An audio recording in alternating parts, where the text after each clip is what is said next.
सारे लोग यही जवाब देंगे कि जब खोज इन्होंने की तो नाम इन्होंने दिया होगा, मतलब पैदा इन्होंने किया तो नाम भी इन्होंने दिया होगा। अरे जरूरी है क्या जिसने पैदा किया वही नाम दे अपने बच्चे का? भाई पड़ोसी भी दे सकता है, मामा भी दे सकते हैं, बुआ भी दे सकती है, अंकल भी दे सकते हैं, कोई हेलो दोस्तों, कैसे हो आप सभी? मैं अरविंद आप सभी साथियों का एक बार फिर से स्वागत करता हूं आपके अपने चहेते परिवार अरविंद सर साइंस में। दोस्तों आज की क्लास में हम लोग डिस्कस करेंगे केमिस्ट्री के कुछ बेसिक टॉपिक जो आपको आना बहुत जरूरी है। जी हाँ मेरे भाई, अगर आपको ये टॉपिक नहीं आता, मतलब इनके बारे में अगर आप नहीं जान रहे हैं, तो केमिस्ट्री समझना आपके लिए थोड़ा सा मुश्किल और बहुत ज्यादा मुश्किल भी हो सकता है। तो दोस्तों चलिए ये छोटा सा जो टॉपिक है, छोटी सी जो क्लास है, इसको हम देख लेते हैं, एंजॉय करते हैं। आप देखिए, आप हंसते हंसते खेलते खेलते पता ही नहीं चलेगा कब सीख ले मेरे भाई। तो चलिए शुरुआत करते हैं। आज का जो टॉपिक है हमारा, आपने थंबनेल में देखा, क्या है मेरे भाई? एटॉमिक स्ट्रक्चर मीन परमाणु संरचना। ठीक है, तो आज का जो हमारा टॉपिक है वो क्या है? परमाणु संरचना के बारे में, एटॉमिक स्ट्रक्चर। तो एटॉमिक स्ट्रक्चर के बारे में आज हम लोग जानेंगे। तो सबसे पहले आपको समझना क्या है मेरे भाई? सबसे पहली चीज आपको यह समझना है कि आपका कोई भी परमाणु होता है ना, तो उसका एक ऐसा हिस्सा होता है जो कि पूरी तरीके से क्या होता है? पॉजिटिव चार्ज होता है। इसके बारे में आपने देखा होगा। अब ये क्या होता है, कैसे होता है, पूरी बात समझते हैं। तो ये परमाणु का एक ऐसा भाग होता है जो पूरी तरह से धनावेशित होता है और इसके चारों ओर क्या होते हैं? इलेक्ट्रॉन चक्कर लगाते हैं। अब ये जो आपका धनावेशित हिस्सा दिख रहा है ना, ये आपका कहलाता है क्या? ये आपका कहलाता है नाभिक। ये आपका क्या कहलाता है बॉस? नाभिक। और ये आपका जो आप इस तरीके से देख रहे हैं ना, ये आपका क्या होता है? इसको क्या बोला जाता है? इसको बोला जाता है कोश, या इसी को आप बोल लें कक्ष, या इसी को बोल लें आप ऊर्जा स्तर। ठीक है, या इसी को आप सेल भी बोलते हैं। तो इसका मतलब क्या होता है? इसका मतलब क्या है कि ये जो आपको सेल दिख रहे हैं, कोश दिख रहे हैं, इसी में इलेक्ट्रॉन्स क्या होते हैं? चक्कर लगा रहे होते हैं। मतलब इसमें इलेक्ट्रॉन्स चक्कर लगा रहे होते हैं। तो परमाणु का एक ऐसा भाग होता है जो कि पूरी तरीके से क्या होता है? धनावेशित होता है। मीन जिसमें क्या रहते हैं? प्रोटॉन्स और न्यूट्रॉन रहते हैं। नाभिक में क्या रहते हैं? नाभिक में आपके प्रोटॉन और न्यूट्रॉन रहते हैं, और इलेक्ट्रॉन्स क्या करते हैं? चक्कर लगाते हैं। ये बात तो आपको बहुत अच्छे से पता है और ये बात बहुत पहले से आप जानते भी हैं। ठीक है, तो चलिए अब यहां पर एक चीज ध्यान देना है कि जो नाभिक है, तो नाभिक के बारे में किसने बताया था? रदरफोर्ड ने बताया था। किसने बताया था? रदरफोर्ड ने बताया था। तो एक चीज यहां पर आपको और समझ के चलना है कि मैंने आपको क्या बताया कि नाभिक के अंदर क्या होता है? नाभिक के अंदर आपका क्या होता है? मैंने बताया प्रोटॉन और क्या होता है? न्यूट्रॉन। तो प्रोटॉन और न्यूट्रॉन, इन दोनों को सामूहिक रूप से क्या बोला जाता है? आप बताएंगे। इन दोनों को सामूहिक रूप से क्या बोला जाता है? प्रोटॉन और न्यूट्रॉन को सामूहिक रूप से क्या बोला जाता है? तो प्रोटॉन और न्यूट्रॉन को बोला जाता है मेरे भाई न्यूक्लियॉन। क्या बोला जाता है? न्यूक्लियॉन। न्यूक्लियॉन। और अगर मैं आपसे पूछूं कि न्यूक्लियॉन के बारे में किसने बताया था? ठीक है, मतलब जो नाभिक होता है, मैंने क्या बताया? जो आपका नाभिक है, ये नाभिक है, और नाभिक के अंदर क्या होता है? प्रोटॉन और न्यूट्रॉन रहता है। अब इसके अंदर मैंने आपको बोला कि जो नाभिक होता है हमेशा क्या होता है? धनावेशित होता है। हमेशा क्या होता है? धनावेशित होता है। अब ये धनावेशित होता है, इसका मतलब क्या हुआ मेरे भाई? देखो आप ये समझो, जो प्रोटॉन होता है पॉजिटिव होता है, और जो इलेक्ट्रॉन्स होता है वो नेगेटिव होता है। लेकिन जो आपका न्यूट्रॉन होता है वो चार्जलेस होता है, मतलब उदासीन होता है। तो नाभिक के अंदर आपका प्रोटॉन और न्यूट्रॉन रहता है। तो न्यूट्रॉन का तो अस्तित्व खत्म हुआ चार्ज के मामले में, आवेश के मामले में। तो भैया वर्चस्व किसका दिखेगा? प्रोटॉन का ही तो दिखेगा ना। ठीक है, तो अगर मैं आपसे बोलूं कि न्यूक्लियॉन के बारे में किसने बताया था, किस वैज्ञानिक ने बताया था मेरे भाई, तो आप लोग क्या बताएंगे? तो आप लोग को बताना है हेनरी मोजले ने बताया था। किसने बताया था? हेनरी मोजले ने। किसने? हेनरी मोजले ने बताया था। ठीक है, मैं इधर ठीक है, आप इसको देख लीजिए, इसको किसने बताया था? हेनरी मोजले ने बताया। मैंने भी आपको बताया कि जो आपका नाभिक होता है, ठीक है, ये आपका क्या है? नाभिक। नाभिक के अंदर क्या रहता है? प्रोटॉन और न्यूट्रॉन रहते हैं, और इलेक्ट्रॉन्स क्या करते हैं? इलेक्ट्रॉन्स क्या करते हैं? चक्कर लगाते हैं। अब इसको क्या बोला जाता है? कोश है। ठीक है, कोश बोल लिए, कक्षा बोल लीजिए। ठीक है, तो इसको KL और इसी तरीके से आपका M, और इस तरीके से आगे भी आपका N इस तरीके से इसको रिप्रेजेंट करते हैं। और यहाँ पर हम कुछ नंबर्स लिखते हैं इसके लिए 1 2 3 4 और इन नंबर्स को बोला जाता है क्वांटम नंबर।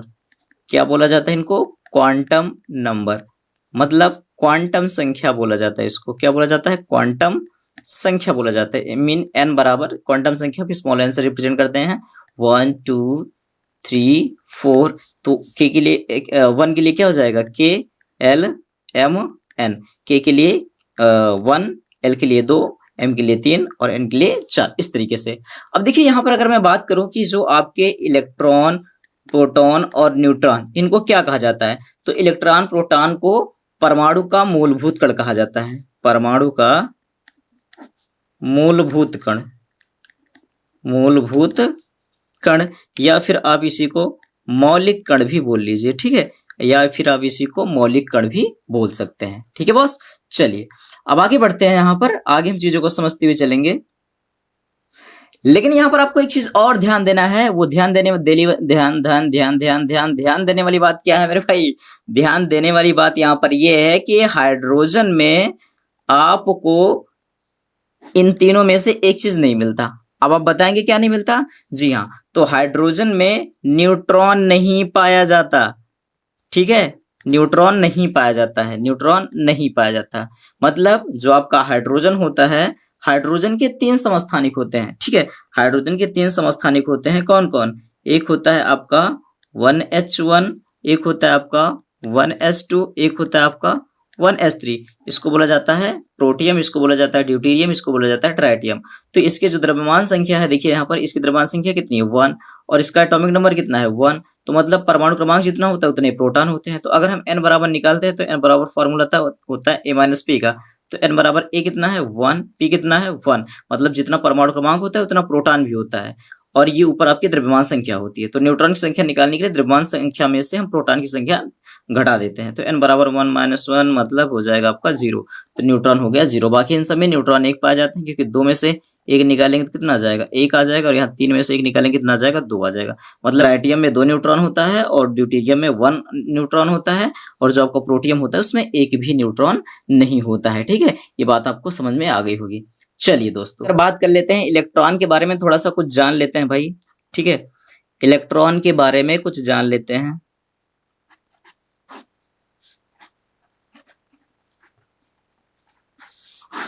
तो इलेक्ट्रॉन के बारे में हम लोग देखिए, सबसे पहले आपको क्या समझना है। अगर मैं बात करूं इलेक्ट्रॉन की खोज किसने की, तो खोज सबको पता है, आप सबने पढ़ा होगा मेरे भाई। खोज तो की थी जे थॉमसन ने। किसने की थी मेरे भाई? जे थॉमसन ने। आप इनको जे थॉमसन बोल लीजिए, थॉमसन बोल लीजिए।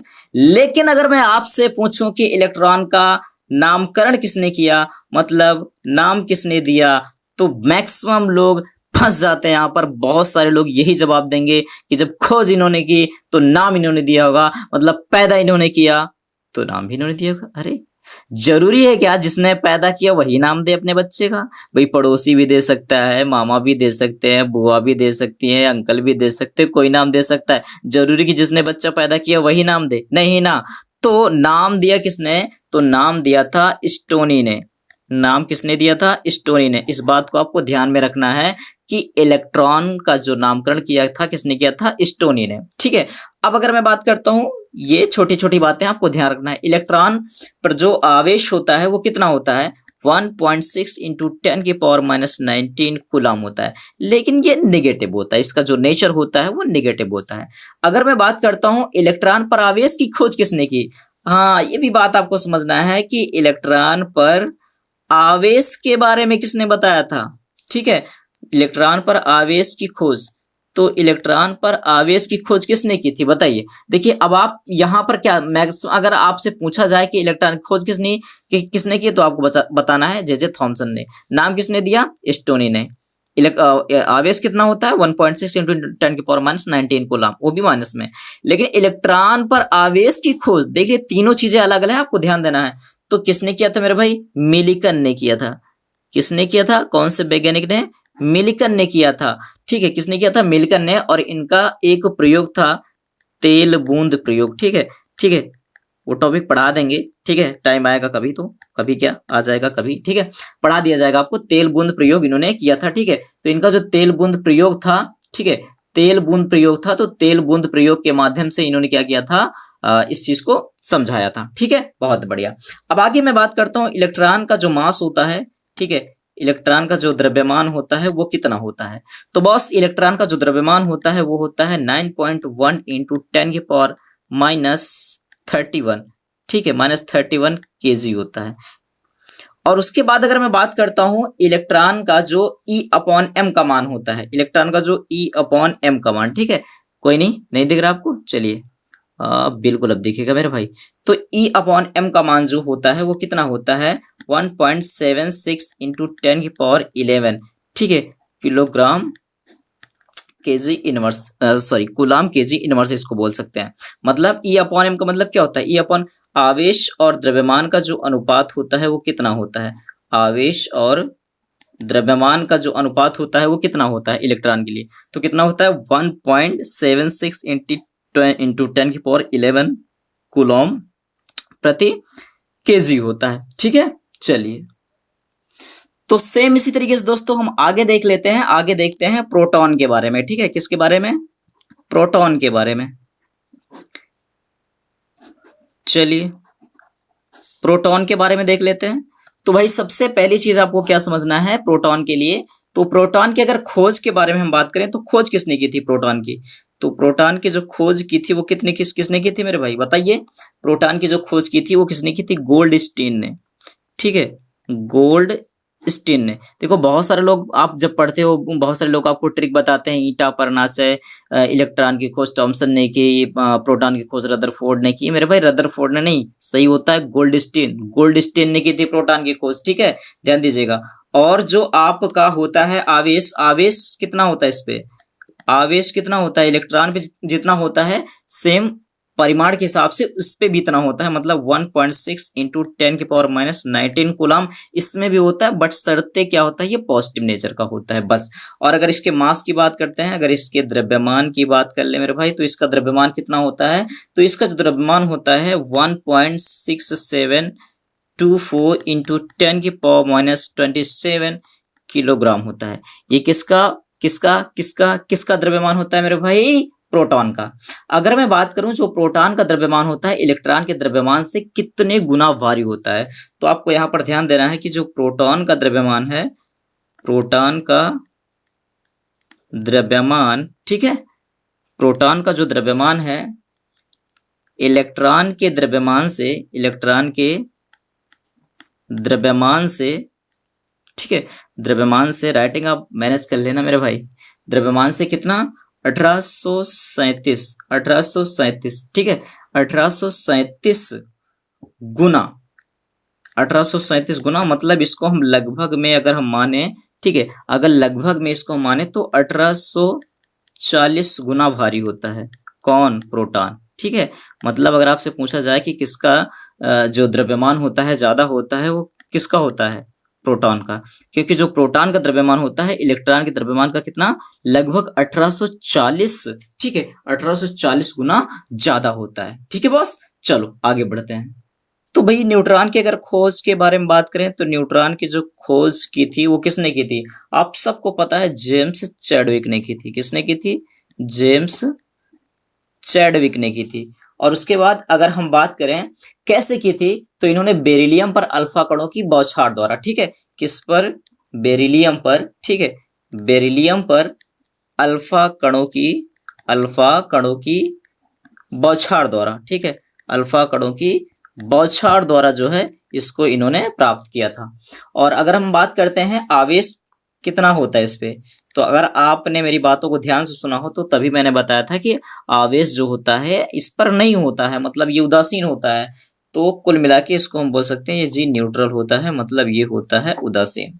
अगर हम बात करते हैं इसका द्रव्यमान कितना होता है, ठीक है, तो प्रोटॉन का द्रव्यमान कितना होता है, तो प्रोटॉन का होता है 1.67 इंटू 10⁻27 kg। ठीक है, इसका मतलब क्या है, इसका मतलब ऑलमोस्ट अगर देखा जाए तो प्रोटॉन और न्यूट्रॉन का जो मास होता है ऑलमोस्ट सेम होता है। मतलब यहां पर अगर हम लिखना चाहें mp ऑलमोस्ट इक्वल, ठीक है, कितना होगा आपका, ये हो जाएगा mn, मतलब mass of proton mass of neutron. ठीक है, अब यहां पर बिल्कुल आप इस चीज को लिख सकते हैं यहाँ पर, मास ऑफ प्रोटॉन इक्वल, ठीक है, mass of neutron, mass of neutron, ठीक है।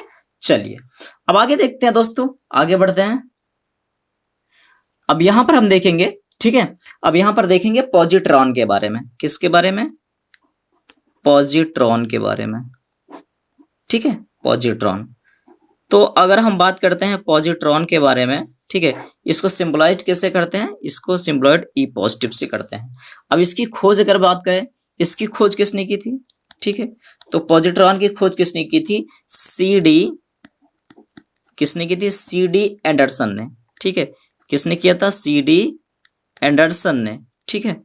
और अगर बात करते हैं इस पे आवेश कितना होता है पॉजिट्रॉन पर, ये भी आपका एक कण होता है, ठीक है, as like electron, proton, neutron. तो आपका क्या हो जाएगा? 1.6 इंटू 10⁻19 कूलाम होता है, जो कि पॉजिटिव होता है। अगर हम बात करते हैं द्रव्यमान, तो द्रव्यमान इसका कितना होता है? वही 9.1 इंटू 10⁻31, मतलब इट्स लाइक्स इलेक्ट्रॉन। शर्ते इस पे क्या होता है? पॉजिटिव चार्ज होता है, पॉजिटिव नेचर का चार्ज होता है, बस, ठीक है। बाकी सारा कुछ आप देख लीजिए, चार्ज और मास सारा कुछ इलेक्ट्रॉन की ही जैसा है, ठीक है। चलिए दोस्तों आगे बढ़ते हैं, आगे कुछ चीजों को हम लोग देख लेते हैं, ठीक है। चलिए अब यहाँ पर अगर हम बात करते हैं, ठीक है, कुछ बातें यहाँ से हम लोग देख लेते हैं, ठीक है, क्लियर। चलिए तो हम यहां पर देख लेंगे, अगला है आपका मेसॉन, ठीक है, मेसॉन, म्यू से इसको रिप्रेजेंट किया जाता है, मेसॉन, ठीक है। चलिए इसकी खोज किसने की थी? तो अगर इसकी खोज की बात करते हैं तो इसकी खोज की थी युकावा ने। किसने की थी? युकावा ने। आवेश, ठीक है, आवेश कैसा होता है? म्यू पॉजिटिव, म्यू नेगेटिव भी होता है और म्यू जीरो भी होता है, ठीक है। तो पॉजिटिव, नेगेटिव और उदासीन भी होता है। द्रव्यमान जो होता है इसका, अगर मैं इसके द्रव्यमान की बात करूं, ठीक है, तो अगर इसके द्रव्यमान की बात करूं तो इलेक्ट्रॉन से ज्यादा लेकिन प्रोटॉन से कम, ठीक है। इसका द्रव्यमान क्या होता है? इलेक्ट्रॉन से ज्यादा, ठीक है, और प्रोटॉन से कम होता है, क्लियर। चलो अब आगे बात करते हैं। अगर मैं आपसे पूछूं कि सबसे हल्का परमाणविक कण कौन सा है, जितना आपने पढ़ा, ठीक है, सब में, इन सब में क्या आपको एक बात याद रखना है, क्या? कि सबसे हल्का परमाणवीय कण, ठीक है, सबसे हल्का परमाणवीय